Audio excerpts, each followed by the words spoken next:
Okay guys, isang masayang linggo ngayon. Nandito tayo sa Kumlab para mag-set up tayo ng internet para gagamitin sa ating NLCA. Kasi yung Kumlab natin ay nasikip ang room. So lilipat tayo doon sa kabila. So, kailangan nating maglagay ng LAN cable para mapadaloy yung internet sa kabilang room. So, mayroon na tayo dito mga kagamitan. Ito yung gunting. Gamitin ito pamputol dito sa plastic at itong parang pampatigas o anong tawag niya sa Tagalog. Pwede rin gumamit itong side cutter sa gitna ito para kasi ito yung ginamit natin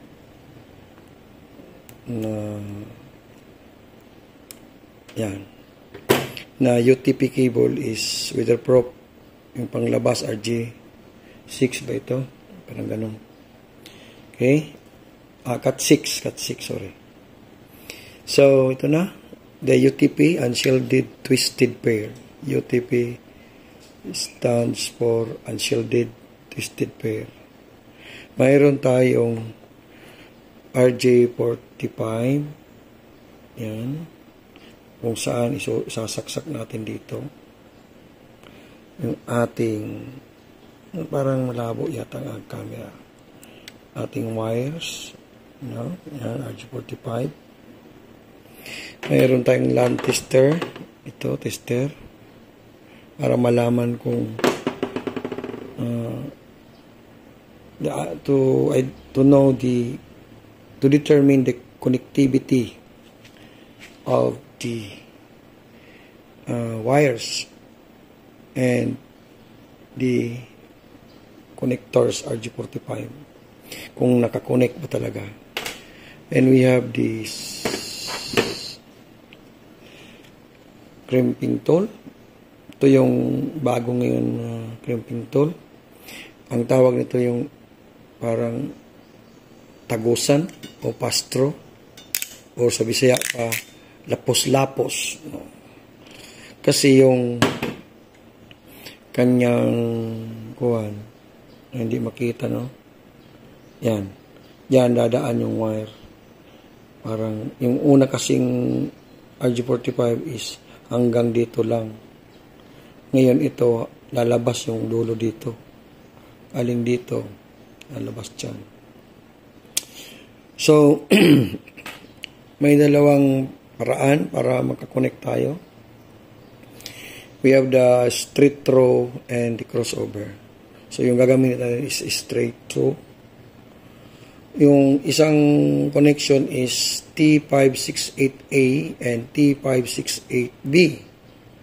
So, ang gagamitin natin ngayon is 568B. So, unang gagawin is i-straight muna natin to. Gamit ito pang straight. Yan.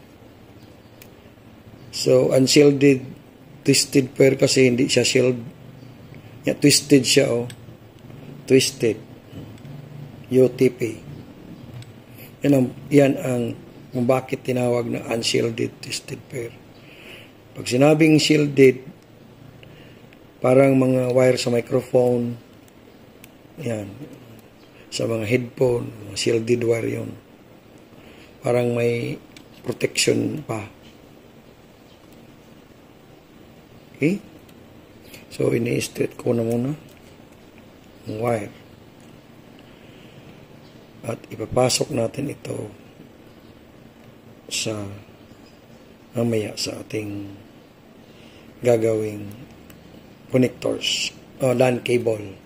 So, ang tawag nito LAN, ito is UTP cable. Ito RJ45. Pag natapos mo ng ma-crimp, ang tawag na is cable. LAN cable. So, start tayo sa white-orange. white, orange, orange, white, green, blue, white, blue, white, green, blue, white, blue, green, white, brown, brown. Yan ang arrangement. So, yan. White, orange, white, orange, orange, white, green, blue, white, blue, green, white, brown, brown. Straight na naman. So, kailangan ng masusing pag-straight nito. Pwede rin itong screwdriver gamitin. Straight ka nga. Para ma-straight talaga. So, pag ma-straight na, maganda na yung arrangement mo. So, tandaan lang na yung parang gold dito, yan, yung parang gold, nakaharap sa iyo. Yung white orange sa kaliwa. Okay? Cut muna natin ito. Yan. Para mapantay. Yan, pantay na. White orange, orange, white green, blue, white blue, green, white brown, brown. So, dahan-dahan na natin ipapasok dito. Yan.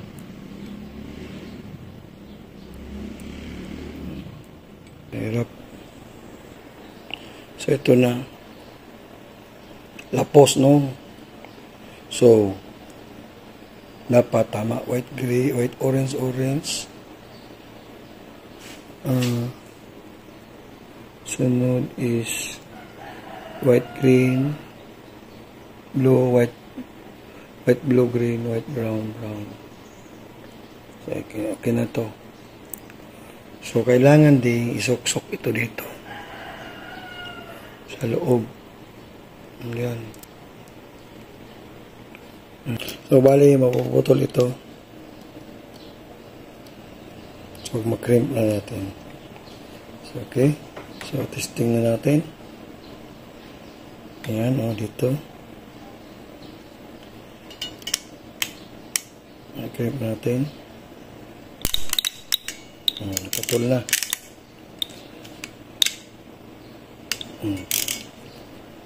Ayan. Ito na yung finished product niya.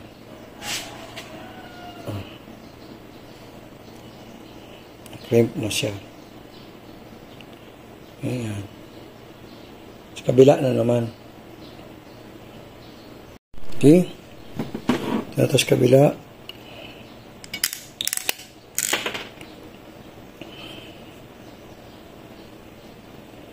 Tapos taasan lang natin. Pag dito pala i-crimp o ay tanggalan ng to remove the cover or the insulator.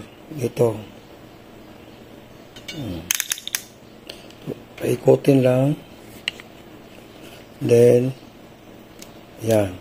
Kailangan hindi masugatan para hindi ma-damage yung wire. So, putulin. Cut the unwanted mga plastic, yung parang support niya. Pwede gamitan ng cutter. Kung mayroon kayo, pwede rin naman gunting. White orange, orange, magkasama sila. White brown, brown, naka-twist siya. So, the next step is gagamitan ito. Ito. Okay, so ganyan. Para ma-straight. Sabay-sabay na natin. I-arrange na lang muna natin. So, pwede isa-isa lang muna. Ano? Para straight talaga. Gamit ito yan. So, may purpose din. Yung natanggal na wire. So, by the way, kung ano yung ginamit mong color combination, yun din ang gagamitin sa kabila. So, ang mangyayari, kung type B, T568 B, B rin sa kabila. White, orange, orange, white, green, blue. White, blue, green. White, brown, brown. Yan, no? White, orange, orange. White, orange, orange. White, green, blue. White, blue, green. White, brown, brown. So, gamitan ito.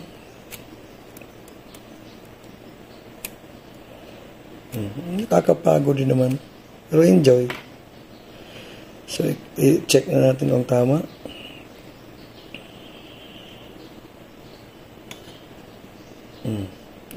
White, orange, orange. White, green, blue, white, blue, green, white, brown. Tapos, i-cutting. We'll cut here. Para mapantay. Ayan, mapantay. 3-in-1 itong crimping tool natin. Then, white, orange, orange, white, green, blue, green, white, brown.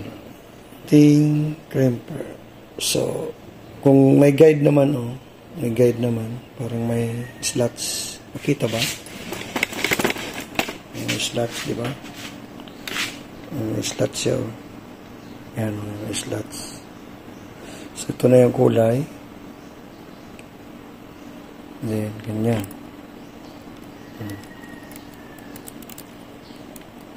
Dapat makapasok siya doon.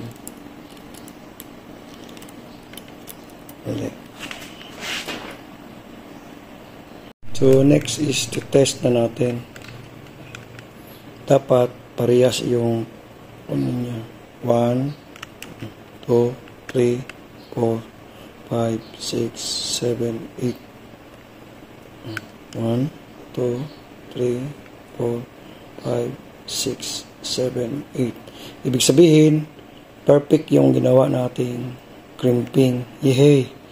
So, ikakabit na natin ito sa internet. Ayan. Okay? Hanggang dito na lang yung paano mag-crimp, paano mag-test, paano mag-arrange ng mga cables o mga UTP cable niya. Okay? So, sa susunod is kakabit na natin ito sa kanyang internet. Bye-bye!